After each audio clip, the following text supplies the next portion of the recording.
Finalmente, acudir lo que sería la percepción de ese olor. Nosotros vamos a ver que este órgano va a estar en íntima relación con la cuestión gustativa, ¿sí? Para devenir en otro atributo que es el sabor, y vamos a ver que después también vamos a hablar de otro componente que es el flavor, que vincula tanto al olor como al gusto con sensaciones trigeminales.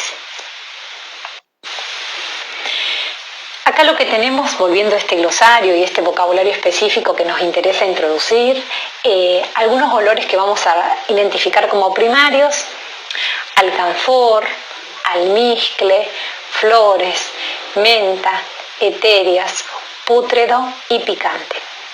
Se dice que hay una escala de amores, ¿sí? Que esta escala lo que hace es como categorizar la intensidad de estos olores primarios en distintas muestras alimentarias o objetos que estén siendo analizados.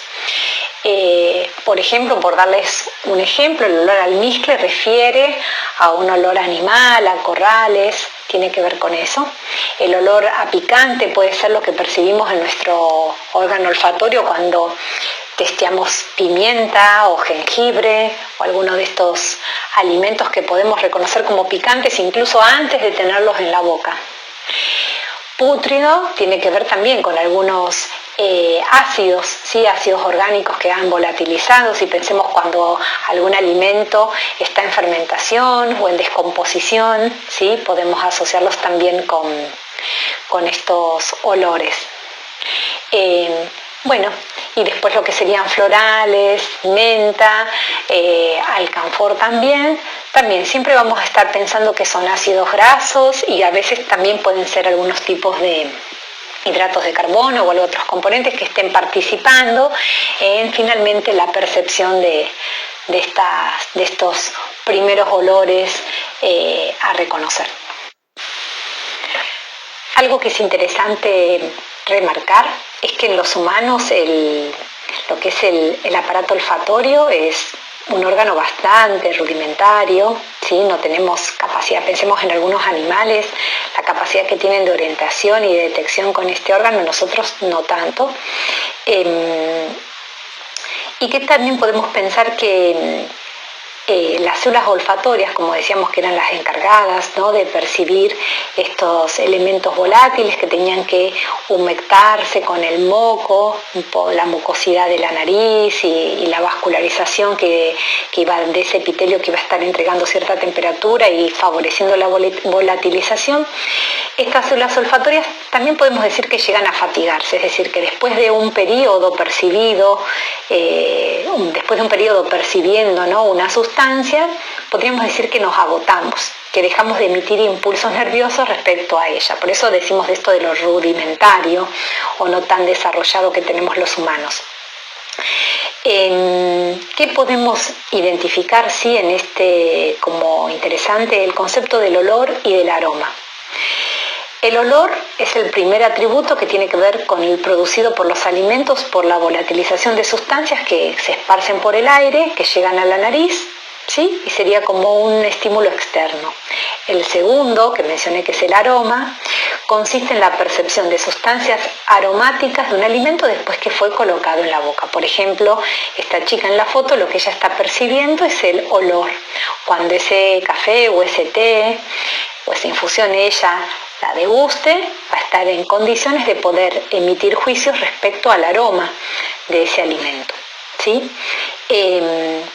Al igual que pasaba con la vista, en el órgano olfatorio, ¿sí? También nos va a dar información respecto a si algo es agradable o desagradable, y eso va a ser individual para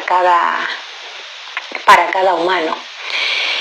También habíamos dicho que estas células olfatorias tenían capacidad, ¿no?, de distinguir como olores primarios. Bueno, por eso decimos también que no hay como una gran caracterización o destreza, no sé bien qué palabra utilizar, pero perfeccionamiento se podría decir de este órgano en nuestra evolución, por lo cual no puede detectar tantos olores primarios, ¿sí? Sino esos 7 que mencionábamos anteriormente. Y bueno, acá entonces es interesante para poder hablar también con un glosario correcto cuando hablamos de olor o cuando estamos mencionando el aroma, ya sea por una vía directa, ¿sí? O una vía, ¿sí? indirecta o retronasal.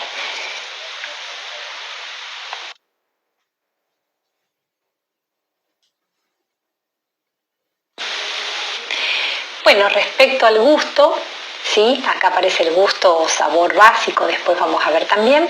Habíamos dicho que estaban las células que formaban las papilas gustativas, ¿sí? Que eran las encargadas de detectar estos elementos químicos en solución, yo también les había mencionado, y podíamos distinguir estos primeros gustos básicos: ácido, dulce, salado, amargo, umami, ¿sí? Y vamos a ver también que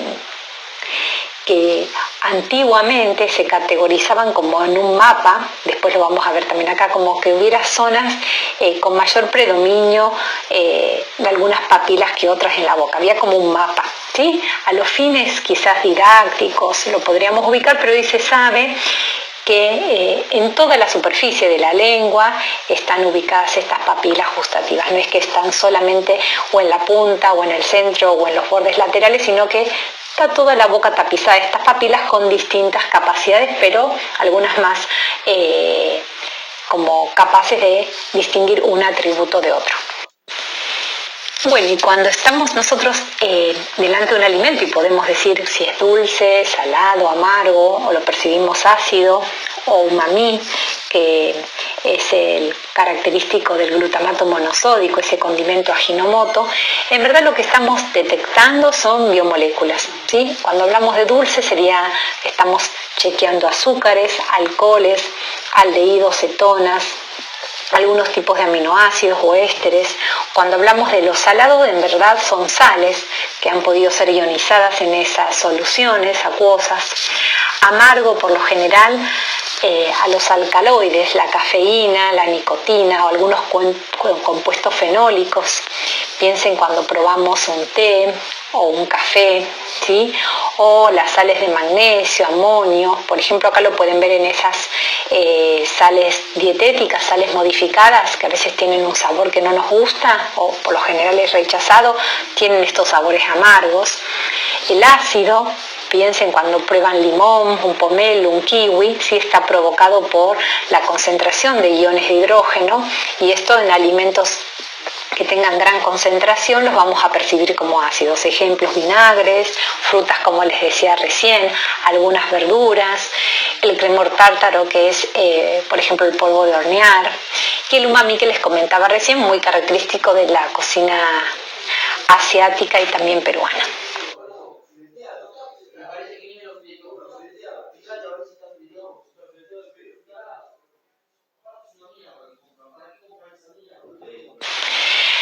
Y llegó la hora entonces de hablar del sabor, ¿sí? Que es un atributo más complejo que combina tres propiedades.